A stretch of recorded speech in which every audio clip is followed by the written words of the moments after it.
morning, ma'am. Oh, good morning. I am Dr. Sarah Macaragol, the appointed and accredited assessor for the assessment for bread and plastic production NC2 scheduled tomorrow. I am here to check the tools, equipments, and facilities are ready. Ma'am, I have seen that all the tools and equipment are ready for assessment. I will be back before 8 p.m. tomorrow. Okay, is that all? Yes, ma'am. Okay, thank you.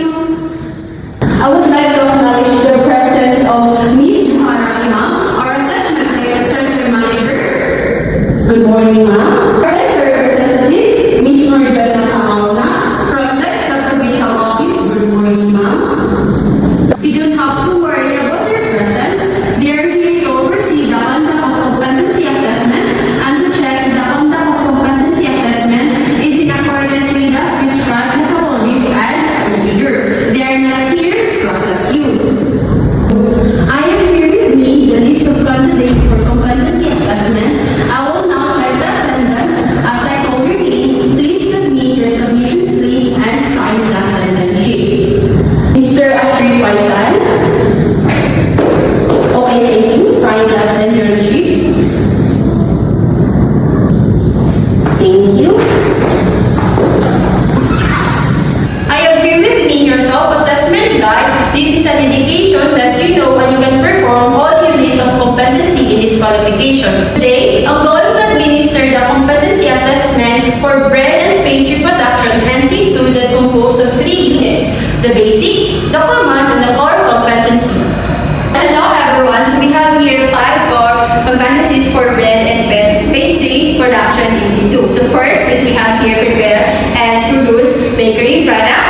Second is we have here prepare and produce pastry product. So we have here number 3, which is prepare and present gâteau, torts, and cake. And then number 3 is prepare, display, petit, four. And then lastly, our present our business. So assessment should focus on the core unit of the competencies, which is the basic and common unit should be assessed through the core units. So you will be provided with the needed materials, tools, and equipment, and you are required to perform the following tasks. So we have here COC1, which is the bread making, COC2, which is the pastry making, and COC3, which is the cake making, and lastly COC4, which is the petit making. Also in the evidence plan and on the evaluation gathering tool, which is the demonstration and oral questionings. Do you understand? Yes, ma'am. So thank you and good luck. Thank you, ma'am. So, good day everyone. I am your assessor too, so I will be assessing you throughout the competency assessment process. Demonstration and oral questionings. Do you understand? Yes, ma'am. So thank you and good luck. Thank you, ma'am. So, good day everyone. I am your assessor too, so I will be assessing you throughout the competency assessment process today. So, before we begin, I would like to welcome all the candidates here and thank you so much for being here today. So, at the end of the assessment, I will provide feedback on the result. The feedback shall indicate whether you are competent or not yet competent. So, after the assessment and you have found to be competent, you can claim your national certificate after 5 working days, issuance of your cards, or competency assessment summary. And you can process it for 1 day. Just bring 1 passport-size picture with color, white background, and 50 pesos. And if you have found to be not yet competent, you can apply for reassessment. So if you failed on all the units of competencies, you need to undergo the whole process again. However, if you have found to be competent in some areas of qualification, you have to reassess to the area or unit of competency. And if you are not yet competent, just make sure that you are ready for the reassessment. So if you are not satisfied with the result of your assessment, you can make an appeal. Just prepare a letter addressed to the provincial director and submit it in the TESDA provincial office. And please indicate the following in the letter: the name of the assessor, the name of the assessment center, the nature, and the detail of your complaint. Okay, do you understand? Yes, ma'am. Okay. Now, before we started, okay? So first off, the result of of your assessment will be strictly confidential, meaning only the authorized personnel and your training institution will have access to them. And also, let me remind you that disclosing any information about the assessment anywhere or outside of this institution is strictly not allowed. So it is prohibited to disclose any information about the assessment here. Did you understand? Yes, ma'am. And if you need the restroom, if you need to use the restroom or you want to get something to eat, our restroom is at the end of the hall. Our restroom is at the end of the hall and the cafeteria is on your left. Okay? Yes, ma'am. But once we begin the assessment, you won't be allowed to leave this room, okay? But don't worry, I'll give you some time, break time later after this for you to do anything that you need to deal with, okay? But don't worry, I will be giving you a short break later after this, okay? So that you can deal with anything that you need to before our assessment starts. And also, please keep your phone on silent mode and keep it in your bag to the designated spot for your personal things. Did you understand? Yes, ma'am. Okay. Another, eating is not allowed during assessment. But if you need to drink water, just let me know, okay? Yes, ma'am. And also, if you have any medical condition or you are not feeling well, please do inform me because we will make a proper adjustment for you. Also, then later talk to me so that we can talk about your adjustment for your assessment, okay? Yes, ma'am. Thank you for informing me. Remember also to observe proper precaution or safety precaution when using the equipment that you will be working with, okay? As much as we want you to pass the assessment, we are also concerned about your safety. And lastly, if you need assistance in translating the instructions, I will be more than willing to help. So just inform me if you need some translating about the instruction. Is that clear? Yes, ma'am. Okay, thank you. Good day, candidates. I am your assessor 4, and my role in this training is to assess you through this assessment process and to ensure that it is conducted fairly, objectively, and fit to the competency standards. Do you have questions? None, ma'am. Okay, so if you don't have any questions, I will now distribute the competency agreement sheet. This will serve as a legal proof that you really understood the assessment that you will undergo. So please read the instruction carefully and answer all the questions outlined in the document. If you need assistance, please don't hesitate to approach or ask me. Ma'am? Ma'am, do I need to sign here? Yes, and please indicate your name. Okay, done? Please pass the forms. Okay, so I will give you 10 minutes break before we start with our demonstration.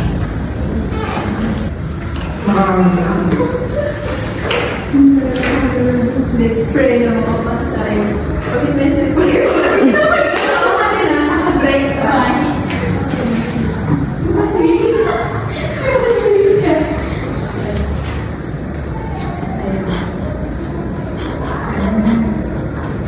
Okay, candidates, are you ready? Yes, ma'am. Do you have any questions? No, ma'am. Okay, if you don't have any questions, we will start now. I will now give your designated number. Miss Pakalna, you will be number 1, and Miss Imam, you will be number 2. Okay, candidate number 1 and 2. Here is the specific materials, tools, and equipment for your demonstration. Please do check. If you have questions and you need translation with the procedure, please do ask me now because once the assessment starts, you will no longer be allowed to ask questions. Is that clear? Yes, ma'am. Now you can go to your designated workstation. Miss Salik, please go to workstation number 2, and Miss Pakalna, you will be on workstation number 1. Using the materials, tools, and equipment provided for you, you are required to perform the task within 5 hours. I will be observing you while you are performing, and then after your demonstration, I will be asking some questions related to your performance. And after your performance, I will give you feedback about it. Yes, ma'am. Okay, candidates, are you ready? Yes, ma'am. Okay, the time is 1 p.m. in the afternoon and you should finish on 5 p.m. Is that clear?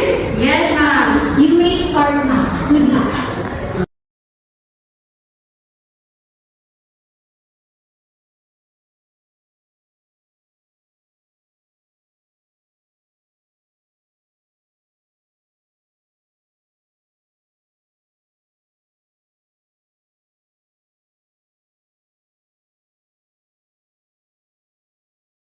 Okay, time is up. Please proceed to the waiting area and wait until I call your name for the oral question. Yes, ma'am. Thank you.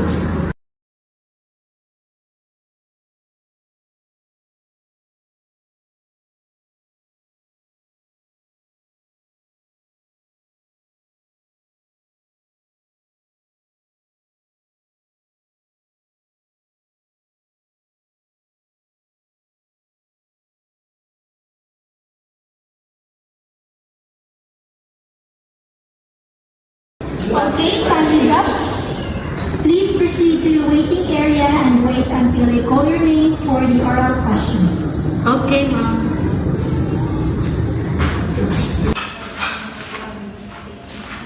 Candidate number 1, let's proceed to the workstation 1. Yes, sir. Please. Can you present to me the product that you prepared? Yes, What is this? it's a cookie. So, good. I will be asking you a question that is relevant to the qualification. So, here's the question. So, why do the cookies spread during the baking? So sir, it's because of the melting of the butter and sugar that it causes spreading of the dough. Thank you. So, can you sign the rating sheet?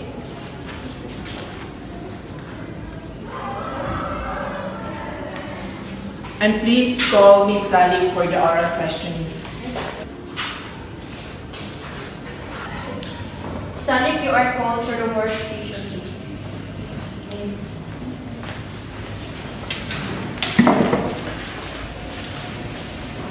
So please, candidate number 2, can you present to me the product that you prepared? It's a cookies. So I will be asking you a question that is relevant to me the product that you prepared. It's a cookies.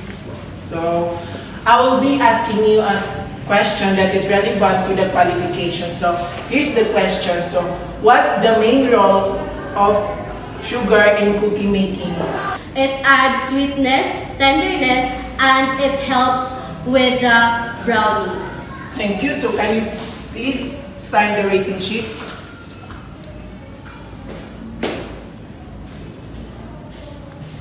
Please proceed to the waiting area.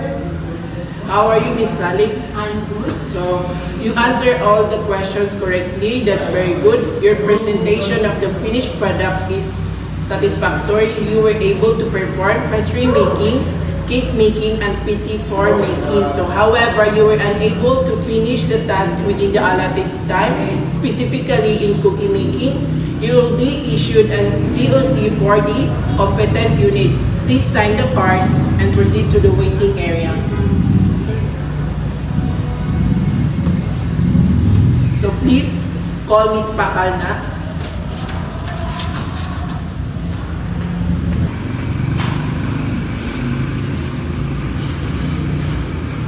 So, how are you? Good, sir. So, you answered all the questions correctly. That's very good. Your presentation of your final product is excellent. You finished all the tasks within the allotted time. You are competent. Congratulations. Please sign the parts and proceed to the waiting area. Thank you. Thank you, sir.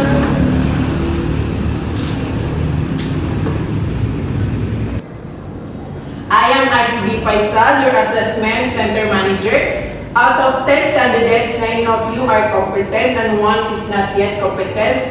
I am submitting here with the complete sets of assessment, documents, and the results of your presentation. Candidates, this is the assessment evaluation form for your performance. Please fill it out and submit it. Thank you.